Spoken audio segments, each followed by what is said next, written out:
पिछले दिनों नारायणपुर में एक घटना हुई थी जिसमें धर्मांतरण का विरोध करने वाले कुछ लोगों ने चर्च में व्यापक पैमाने पर तोड़फोड़ की। इस तोड़फोड़ को रोकने आए पुलिस बल पर भी हमला हुआ, एसपी साहब घायल हुए और ऐसे में फिर जैसा कि आमतौर पर होता आया है, राजनीति हो गई तेज। बीजेपी का कहना है कि आदिवासियों की जो परंपरा है, प्रथाएं हैं, वो खतरे में है, इसलिए आदिवासी समुदाय जो है ये उग्र हो गया। और आदिवासियों का कहना है इस घटना से उनका कोई लेना देना नहीं है। हालांकि धर्मांतरण के वो खिलाफ तो नहीं कहेंगे सीधे तौर पर, लेकिन उनकी जो परंपराएं हैं, प्रथाएं हैं, उसके खिलाफ वो ज़रूर है कि उन पर चोट पहुंच रही है। ऐसे में बात करते हैं गिरीश शर्मा से और जानने की कोशिश करते हैं कि गिरीश, ये पूरा मामला क्या हो गया? कांग्रेस और बीजेपी, फिर आदिवासी समुदाय, ये अलग अलग स्टैंड रखे हुए हैं। आप क्या स्टैंड रखते हैं? बीजेपी को यह उम्मीद नहीं थी कि ये धर्मांतरण का मुद्दा को लेकर सर्व आदिवासी समाज अपनी अलग राजनीति करेगा। नारायणपुर में जो घटना हुई, इसके बाद जो बस्तर बंद आयोजित किया गया, उसमें बंद को लेकर सर्व आदिवासी समाज दो धड़ों में बंट गया।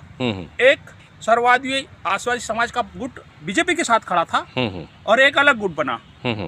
तो कहीं ना कहीं ये धर्मांतरण को लेकर जो भाजपा राजनीति कर रही थी, उसका पूरा फायदा उसको मिलने की उम्मीद थी। उसमें कहीं ना कहीं सर्व आदिवासी समाज ने सेंधमारी कर दी। आगामी विधानसभा चुनाव में सर्व आदिवासी समाज कम से कम बस्तर में चुनाव लड़ने की जमीन तैयार कर रहा है। अच्छा। और रही कांग्रेस की बात, तो इस पूरे घटना में मेरे अपने अनुमान से कि कांग्रेस को सर्वाधिक नुकसान हुआ है, क्योंकि ऐसा माना जाता है कि ईसाई समुदाय का वोट कांग्रेस को मिलता है।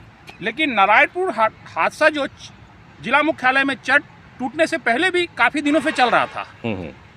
कुछ लोगों को गांव वालों ने भगा भी दिया, वो दूसरी जगह रह रहे थे, लेकिन सरकार ने उस मामले को उतनी सख्ती नहीं बरती, जिसके चलते यह विवाद बढ़ता गया और नारायणपुर की घटना तक बढ़ गया। अच्छा, इधर अरविंद नेताम भी ये कहते आ रहे हैं कि ये इस घटना के बारे में, धर्मांतरण के बारे में सरकार को काफ़ी समय से चेताया जा रहा था और सरकार ने ढिलाई बरती। आप क्या बोलते हैं? धर्मांतरण को लेकर चिताया जा रहा था तो ये इसको साबित करना बड़ा मुश्किल रहता है, क्योंकि बीजेपी भी एक समय जोगी सरकार के समय धर्मांतरण को राजनीति बनाई थी मुद्दा, लेकिन 15 साल सरकार में रहने के बाद कुछ भी नहीं खास कर सकी। और कांग्रेस का आरोप है कि बीजेपी की सरकार में ही सर्वाधिक चर्च बने, तो निश्चित ही चर्च बने हैं तो धर्मांतरण बीजेपी की सरकार में भी हो रहा था। नहीं, अगर शिकायत गई होगी कि इस तरह से धर्मांतरण हो रहे हैं और बीजेपी के समय में धर्मांतरण हुआ होगा, तो क्या दोनों पार्टियां अपने रिकॉर्ड नहीं बताती हैं? नहीं, तो धर्मांतरण का कोई रिकॉर्ड नहीं बता सकता। वो जब जनगणना, जातिगत जनगणना के हिसाब से जब कब होगा कि तो वो एक तभी कोई लिखित आंकड़ा आएगा या अभी जनगणना होगी तो। लेकिन ऐसे में धर्मांतरण को लेकर जो हो रहा है कि धर्मांतरण हो रहा है, इसको प्रूफ कर पाना बड़ा मुश्किल काम है किसी को कि धर्मांतरण से मतलब लालच देके या धर्मांतरण हो रहा है।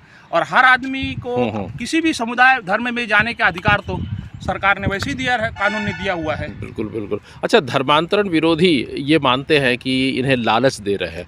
अब किस तरह से लालच दे रहे हैं तो वही जाने, लेकिन लालच में जहाँ तक बात आती है तो इसमें आप क्या कहते हैं? ख़ास समुदाय पर ये चोट करने का ये विचार है या फिर लालच को लेकर के कोई अलग राजनीति है?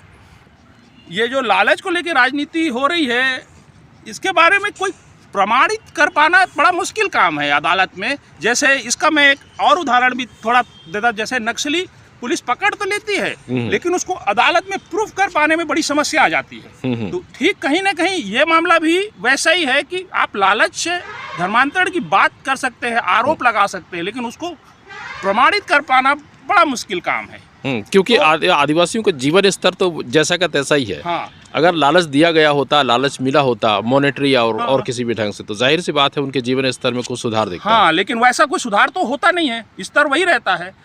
अब ये धर्मांतरण को रोकना हो तो इसके लिए सिर्फ यही है कि उनको जागरूक किया जाए, लेकिन वो जागरूकता का अभियान एकदम ईमानदारी से होना चाहिए, उसमें राजनीति नहीं होनी चाहिए। जैसे कि सत्ता के लिए बीजेपी पूर्व में भी धर्मांतरण को मुद्दा बना करके सरकार तक तो पहुंची, लेकिन इसके बाद उस मुद्दे को भूल गई। और भविष्य में भी हो सकता है कि उसका लाभ मिले धर्मांतरण का, लेकिन इस मुद्दे को लेकर कोई राजनीतिक दल कोई खास काम नहीं करते हैं। सिर्फ सत्ता पहुंचने और सत्ता से उतारने का ही खेल में धर्मांतरण फंसा होने के कारण ये मामला आगे मामला नहीं बढ़ पा रहा और धर्मांतरण लगातार जारी है। बस्तर जिला मुख्यालय में यानी नारायणपुर में अगर बस्तर संभाग को देखें तो पूरे तौर पर ये पहली बार ऐसी घटना हुई है कि धर्मांतरण को लेकर के आदिवासी समुदाय कथित तौर पर उग्र हुआ है। हालांकि आदिवासी समुदाय इस बात से इनकार करता है कि उनका कोई व्यक्ति या समुदाय उस तोड़फोड़ में शामिल था। देखना यह है कि आगामी चुनाव में ये दोनों पार्टियां इस मुद्दे को कैसे भुनाती हैं। बस्तर सियान के लिए मैं उपेंद्र।